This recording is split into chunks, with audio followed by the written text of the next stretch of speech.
దినవృత్తాంతములు 2వ గ్రంథమట 20వ అధ్యాయము 20 అట చూడండి. ఇది ఏమన్నాడు యెహోషాపాతు అక్కడ చూడు. అంతటి వారు ఉదయమునే లేచి తెకోవ అరణ్యమునకు వచ్చిరి. వారు పోవచ్చుండగా యెహోషాపాతు నిలువబడి యూదావారులారా యెరూషలేము కాపురస్తులారా నా మాట వినుడి. మీ దేవుడైన యెహోవాను నమ్ముకొనుడి, అప్పుడు మీరు స్థిరపరచబడుదురు. మీ దేవుడైన యెహోవాను నమ్ముకొనండి, అప్పుడు మీరు స్థిరపరచబడతారు. ఆయన ప్రవక్తలను నమ్ముకొనుడి, అప్పుడు మీరు కృతార్థులవుదురని చెప్పాను. ఆయన ప్రవక్తలను నమ్ముకొనుడి, అప్పుడు మీరు కృతార్థులవుతారు అన్నాడు. స్థిరపరచబడాలంటే దేవుణ్ణి నమ్మాలి, ఎగ్జామ్లో పాస్ అవ్వాలంటే ప్రవక్తలను నమ్మాలి. ఇప్పుడు చెప్పండి, యేసును అనుసరించాలి, ఆయనను మనకు చూపినటువంటి తమ జీవితంలో ఆయనను మనకు చూపిన భక్తులను కూడా అనుసరించాలి. ఇది తెలుసా? చాలామంది ఎందుకు భక్తుల గురించి తెగ మాట్లాడతాడు, భక్తుల గురించి ఏం చెప్పినా చెప్తాడు. ఒక ఆత్మీయుడైన నాయకుడి దగ్గర భక్తి నేర్చుకొని ఒక క్రమంలో పద్ధతిలో పెరిగి వినయం విధేయత అనేవి ఉంటే వాడికి అర్థమైంది ఈ మాటలు. నేను స్వతంత్ర సేవకుడని,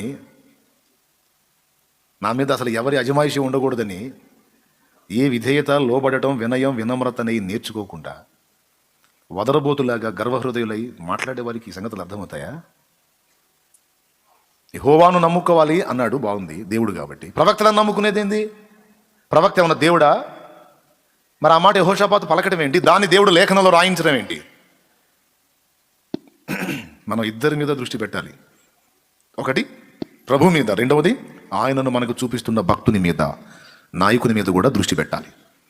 మన అదృష్టం ఏంటంటే అనేక మంది నీతిమంతులు, యథార్థవంతులు, సత్యవంతులైన భక్తుల్ని దేవుడు మనకు అనుగ్రహించాడు. దేవుడు మనకు అనుగ్రహించిన ఈవులలో బైబిల్ గ్రంథం ఒక ఈవి, కృపావరములు ఈవులు. వీటితో పాటు ఈ గ్రంథములోని సంగతులను మనకు వినమరచి చెప్పేటువంటి భక్తిపరులు, ఆత్మీయులు కూడా దేవుడు మనకు అనుగ్రహించిన ఈవులు, బహుమానాలే. తెలుసా ఎవరు వాళ్ళు మనకి? పౌలు గారు ఎవరు? God gift. పేతురు గారు ఎవరో? దేవుని బహుమానం మనకి. యూదా భక్తుడు, యాకోబు భక్తుడు, యోహాను భక్తుడు, వీళ్ళందరూ ఎవరు మనకి? మార్కు, మత్తయి, లూకా, వీళ్ళందరూ ఎవరో? పాత నిబంధనలో కానీ క్రొత్త నిబంధనలో కానీ మనకు మార్గదర్శకమైన స్తోత్రాలను అందించి, నడిపింపును చూపించి, ప్రభువుని మనకు పరిచయం చేసి, ఆయన ఔన్నత్యాన్ని మనకు ఆకలింపు చేసిన ఈ భక్తులు ఎవరిల్లు? మనకు ఈవులు కాదా? మన ప్రశంసకు అర్హులు కాదా? మనం ఘనపరచడానికి యోగ్యులు కాదా? మన సన్మానానికి పాత్రులు కాదా? ఈ వాక్యం అర్థమైందా?